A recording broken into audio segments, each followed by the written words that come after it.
Hello, welcome to another episode of Namtaro Talks. So, one new thing that I have decided to do with these episodes is that I will add a few addendums at towards the beginning of each episode, because as you know, each episode it focuses on a specific topic. However, that episode does not fully define my definitive opinion on that topic. Like, I did not say everything I wanted to say or know about that topic, and the episodes, they only capture a moment in time. My opinion may change, I don't know, a week later, a month later, years later, or sometimes I have an epiphany as, oh, I forgot to make this point, or sometimes I even wrote that point down and thought about talking about it, but sometimes you're so into the topic, or you read through the notes so fast that you forget that point. So let's begin with a couple of addendums. With the upcoming Parenthood episode, I would like to mention the movie The Wild Robot. Yes, so with The Wild Robot, long story short, robot, it gets sent into the woods and it adopts I forgot what kind of animal. I think it was a goose or some kind of bird, and it has to download a program and like teach the bird how to fly and like make its way through the world, but it kind of but it learns that there is no straight blueprint for it, and of course a bird and a robot are two different species, so you gotta readjust the way that you communicate, but you also have to have an open mind and an open heart, but you get to witness the growth and development and the different phases that the offspring grows up. For a parent, it'd be a kid. For the robot, it was that bird. Yeah, so The Wild Robot. It's based on a book, and then the movie's made by DreamWorks. But it's a good movie. I highly recommend it. Many analogies and metaphors for parenting. It had a lot of heart. It had a lot of humor. Yeah, you haven't watched that movie? Go watch that movie. Yeah, another subtopic regarding the upcoming Parenthood is I gotta feel for my wife, because honestly, right now, I have the easy part. I'm supporting her however I can emotionally, but she's the one doing most of the sacrifice right now anyway. She's putting her body at risk. Her body is the thing that is changing. And of course, her health, she has to be very wary of it. She has to make sacrifices and be very careful about what to put in and out of her body, and be aware of all the symptoms and deal with all the symptoms. And well, they say that I'll likely go towards the appointments near the end. Honestly, I don't need to go to every single appointment. She doesn't really need me to. I offered, but honestly, if I went, there's not much for me to do and add at the current moment. But yeah, towards the end, once we get closer, I'll go to the appointments and accompany her for sure. But it's not just nausea or changing your appetite. She's literally putting her body at risk. And every woman who had ever went through the similar phase, they could relatively relate. And whenever the body is at risk, it's a scary business, because you don't know what's going to happen. You hope for the best, and odds are like things will turn out very well. I trust her health. I trust how she takes care of herself, and with the family history and the way our healthy habits, I think we'll be fine. But nothing is 100% guaranteed, So all you can do is just try your best and hope for the best. Well, the trying your best is, I don't know what percentage, maybe 70, 80, maybe 90%, but the hope, the luck, just believing in it, that takes up the rest of it. And then once we get past that, then we're in a new chapter, pretty much. Well, that's enough of the addendums for now. I say about 2 or 3 per episode would be appropriate. We'll see. But today, I will be 2 smaller topics that tie into the main topic. So I guess the 2 topics would be Toastmasters and like blogging. So for me, it was this old website called Xanga, Xanga, back in the day. And they were 2 means of self-expression, and they were 2 means that let's say they appeared in my life at different phases in my life. I'll start off with Toastmasters because it was a bit more recent. Yeah, I'm glad I was introduced to Toastmasters, because honestly, at that point in my life, let's just say I wasn't where I wanted to be. Like I hit a unexpected roadblock, and to get to my goals, it would take much longer and cost much more than I would have initially expected. And I had no choice. I had to really take a full look at myself and do I really want this goal? Do I have what it takes to get to this goal? And but am I strong enough? Am I smart enough? Am I assertive enough? So luckily, one of my professors introduced me to this program called Toastmasters. As a matter of fact, I think she went to a couple of the meetings itself. Well, long story short, Toastmasters, I think it's international. Well, national for sure. It might be international, but it's pretty much a public speaking. I don't know how to best describe it. Organization. I mean, I can't really call it extracurricular activity because, I mean, it's mostly. I mean, kids could do it, teens could do it, but it's mainly adults, and everyone's in it for a different reason, because it's about giving speeches, and learning how to not really attack, but approach different topics and spin it in a way that fits your needs, that you can express it as best as you can. And like most of these organizations, there are, I guess, offers for positions, and also you gotta pay certain dues. And if you're a new member, you get an introductory initiate packet on what you could do to get started and get involved in the organization. So at first, but they're really friendly. You can just show up and watch. That's it to start with. Then you can show up, and they call it, I think it was called like a extemporaneous talk, or it's like their version of the icebreaker. Of course, many people, they just, the veterans who go there often, they usually lead it, but they also encourage newcomers to talk about it. So it's like I forgot how they pick the topic, but they draw it from somewhere, and you have a short period of time to just talk about that topic. I think it was about 1 or 2 minutes, but it's really to get you out of your shell, out of your bubble. Well, at least for that session anyways, and eventually be a metaphor for real life. And yeah, the topic could be about anything. And at that point, I was like, I have nothing left to lose. I'll just see what chops I have with talking regarding the arbitrary topic at hand. But after the icebreakers, they also have, I guess, the featured speeches of the night. And those speeches, they are like pre-planned, and people took notes and do their due diligence and research. You don't really need a PowerPoint per se. I eventually got to a point where I need to make one of those speeches also. But I went to my share of meetings. I watched those speeches, and they had to follow a certain theme.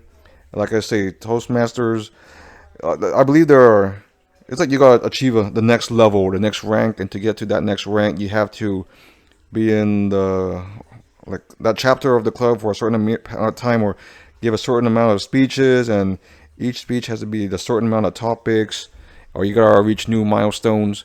But the good thing about your speeches is that if you are proud of them enough, or they are acclaimed enough, you could enter local competitions with those speeches, and it branches out, like local, regional, state, national, things like that. I mean, I never got to any of those levels, but like I said, it was something I needed at that time, because at that point, my confidence was shot.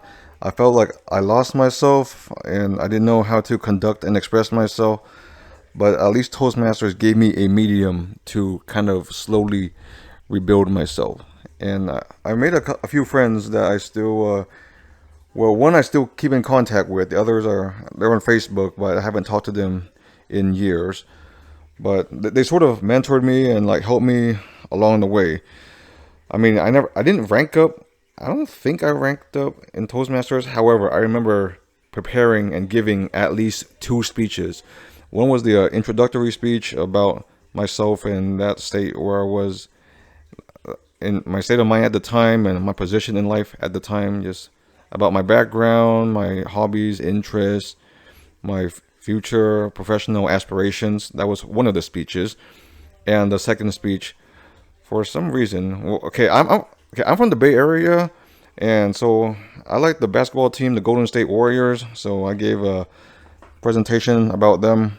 I think it was about 7 to 9 minutes, yeah, to meet the criteria. And of course, there would be people judging you that day to give you feedback on what you did good, what you didn't do good. I don't know, you had to meet a certain benchmark to like pass it or get into a rank or anything. But honestly, those speeches, the more for the person who presents it. Like if you half-ass it, then you're not gonna get out of it what you were supposed to. But though I took it seriously. I prepared for that speech. I put it on note cards. I organized it. I practiced the speech several times. I recorded myself doing the speech and rewatched it for feedback. Even showed a couple of friends at the time. It's more for me, if anything. And honestly, I was only in Toastmasters for a few months, but eventually my life slowly turned around. My luck began to change, and I was able to pass like the obstacle and continue with my educational professional path. I mean, I didn't like shun or neglect Toastmasters, but I appreciated my time in it. Like through Toastmasters, I was able to prove to myself that I have what it takes. I know how to express myself, know how to articulate my thoughts and opinions. I am aware of how I carry myself. I check my body language. I check my speech pattern. Without Toastmasters, it's one of the reasons that I'm able to do these talks right now with you, And honestly, it's not 100% new. I've given speeches before. I've given presentations before. And in order to get to certain positions in life, like interactions with certain people or interviews and whatnot, I had to have been able to quote unquote give speeches. But regardless, I do recommend Toastmasters for those who, if you need like a refresher or reinforcement or confidence building, or you got some downtime on a weekday evening, like check out like the local Toastmasters chapter in your community. I am very sure if you're in like a urban or even a suburban area, there is at least one chapter there, and they are very friendly. They are very accepting, and the organizations, like the chapters and meetings, they're not like unreasonably huge. It's just whatever's available. There's always like people who want to better themselves, and it's an organization. There's like structure to it. There's rules.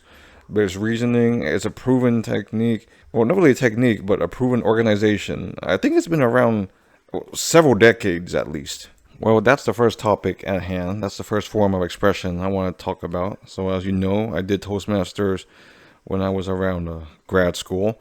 However, let's go back a bit when I did quote unquote online blogging. So the two main forms of online blog back in the day that I noticed was LiveJournal and Xanga. And I don't know why I picked one over the other. Maybe because of easier interface, easier customizability, or a bunch of friends were using it. It's like at that age, I started in middle school. I know that. And of course, the kids around that time, they're trying to figure out their internet presence. Like this is how I express myself. This is how I conduct myself. This is how much I want to show and share. And back before Facebook, there was MySpace. Oh, back in the day. Oh, I'm so old. I'm just kidding. But I'm not talking about MySpace here. I'm talking about Xanga. And looking back, it is such a fortunate medium for middle schoolers and high schoolers to have at that point in time, around I think mid 2000s. Was it earlier or mid? I don't remember.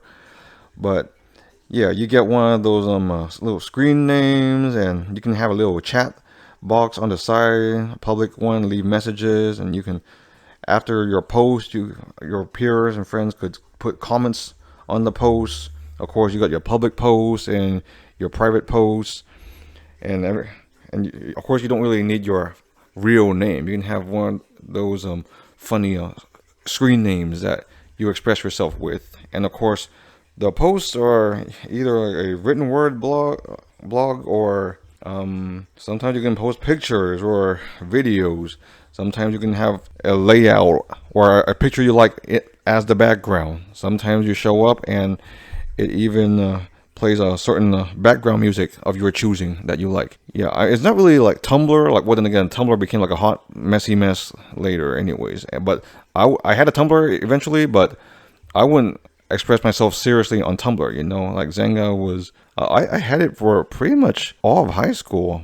At least I don't remember. It was up until 11th or 12th grade, and of course with Xanga and or online blogging, you kind of learn a lot about yourself, you know. So those kind of mediums, of course, if you're young, it does bring the drama sometimes, but you got to learn how to handle that drama. You got to learn about the consequences of that drama, and you learn from your mistakes. You know, you learn what you did wrong. You know, learn what you could have done better, and then also you learn what to express, when to express it, how to express it. It could be a basic, oh, I did this today, or oh, I feel this or that way about this or that. And as articulate as a middle school or high school opinion could be, I remember that, well, when I first started out, I typed like very shorthand, you know, like bad punctuation, not really capitalizing, and of course all those like chat acronyms like LOL and whatnot. A lot of swearing too. I mean, I'm not really proud of that, and I admit that is still one of my vices. I still swear quite a bit, but back then it's like you just swear as a not really a rite of passage or finding a way to express yourself, but as a form of rebellion, you know. But yeah, I know that you shouldn't swear, and you make that choice to convey how you chose to conduct yourself when you swear. But as when you're younger, you don't really know about that choice, or you don't take that choice as seriously. Now I do, and I'll be honest, I might inadvertently swear here or there in these episodes, but I try to refrain from it. I mean, I know I might have my niece or nephews listening someday, sometime, though I doubt it. Their parents are probably hiding this from me right now. Just kidding. But yes, the good thing about the Xanga is that you learn what to share and how to share. Like I said earlier, you learn not to overshare, but you learn not to be too vague. You learn how to be organized and how to write. It's like learning how to write essays, you know, but you learn how to put paragraphs and convey thoughts and feelings in as articulate, organized manner as possible. That doesn't come across as silly or a cry for help, but relatively relatable and readable. I did not start journaling with the Xanga in middle school. I don't remember when I first started journaling. Well, technically two ways. Was when I first went to Vietnam back in first grade, and of course it was during the middle of the school year, and I can't just dip out of school and just go on a trip. So of course the first grade teacher, she gave me the main assignment was pretty much keep a journal of the trip. So just write what I did, when I did it, how I felt in one of those little composition notebooks that they had back in the day. So I think that's when my journaling really started. And of course, the time when my parents threw me and my brother with my grandparents for 3 weeks during the summer, and they made us journal, of course, in Vietnamese or native language. And of course, my grandpa, being the teacher that he is, he would grade or quote unquote journal posts and passages of the day. But luckily, no one's grading my Xanga. But believe it or not, with Xanga, I took it semi-seriously. I would say I posted consistently, you know. I did not post every single day or every single week, but it varied sometimes. Sometimes I post every day, every 2 days, or only once that week. Some posts were short, some posts were long. Some posts, I admit, is like the angsty teenager attention grabbing. Some posts were just introspective, like, oh, I learned this today. This is how I feel about this, and I am very comfortable expressing that right now. Some posts were meant to be a log, just to remember, to capture a memory that I did this, or I felt this way, or this happened this or that day. Yeah, and back in the day, I could only post at a desktop computer or a laptop. So one thing that happened whenever we went on vacations, of course, I couldn't find a computer conveniently to post. So I had no choice. I had to get a notebook or get scrap pieces of paper and write down my quote unquote posts of the day. And when I came back from the trip, I would literally transcribe it onto the Xanga. Of course, one time I went to Canada and my aunt, she saw me doing this and she appreciated it, though I don't think she really read my Xanga, or if she did, I don't know how much she would have appreciated it. But just the fact that someone's willing to take log and be introspective, and I'll be honest, part of journaling, it kind of taught me to be a bit more sentimental, that you learn to capture certain moments and thought process at a time rather than just let it pass and then you grow up and you change and then you have nothing to look back upon. Yes, but of course I wasn't going to keep writing on my Xanga in college. So I took the liberty of literally copying, pasting all of my Xanga posts from when I first started until I decided to stop doing it anymore, and put it in one giant Word document. And I'm not exaggerating, it was about 700 pages. Yeah, 700 pages of 5 or 6 years worth of journal entries and blogs. Well, but then again, you must take into account like the formatting and the comments and whatnot. But seriously, 700 pages. I was pretty impressed myself. Yeah, like a 12 font Times New Roman too. Though of course, lots of like paragraphs and like line breaks. It's just something it's good to have, as a backup anyways, because I did check later, and of course, Xanga, it got deleted. So pretty much all accounts, everyone who had an account, like it's all gone. It's deleted. You type in Xanga.com, I don't even know what happens anymore. Not my blog, that's for sure. And it's not like I sit my butt down and reread these posts. Honestly, they're pretty cringe, but I read a couple snippets here or there every, I don't know, few months or a year or two, just out of curiosity. Like recently, I went to Vietnam. But then the most recent Vietnam trip, it completely contrasts with my last time in Vietnam when I was a teenager. So after my recent trip, I looked back on my Xanga, tried to see, did I make any posts about Vietnam when I was a teenager? Unfortunately, I did not. Well, not for 11th grade anyways, but I think I did for 7th grade. And that post, it was very incomplete, it was immature, and it is nowhere as comprehensive as my current trip to Vietnam. Like my current trip, I wrote commentary about my observations, I took pictures, I took videos, I had conversations with other people who've been to Vietnam, and honestly, like the geopolitical, societal state of it too. I mean, I was not that introspective as a teenager. But that's the perk about not necessarily like giving Toastmaster speeches or having a Xanga blog. But if you want to go back and capture a snapshot of where you are at a certain point in your life, what your thought process was, what was going through your mind, what your priorities were, what experiences you had at a certain time, like just the fact that you were recording and expressing and taking that time and effort, it makes a huge difference because it is evidence, it's there, it's a memory, it's not just something fleeting that you might forget later very easily. Right now, I kind of do something for the past almost 10 years. It's nowhere on the grand scale of a Xanga, but it could be kind of similar. I call it the daily gratitude. So I write at least 3 things that I am thankful for every day, or for me, it's really just 3 interesting things or accomplishments or that happened that day or that I did that day. And it could be super mundane, super random, super boring. But then again, of course, the weekends are more interesting than the weekdays. And the trips are more interesting than the everyday life in suburbia. But I come to realize that we forget a lot of our lives. Like a lot of it just passes by. And before you blink it, and it all blends together. And you're like, oh, what did I do that day? Where did I eat?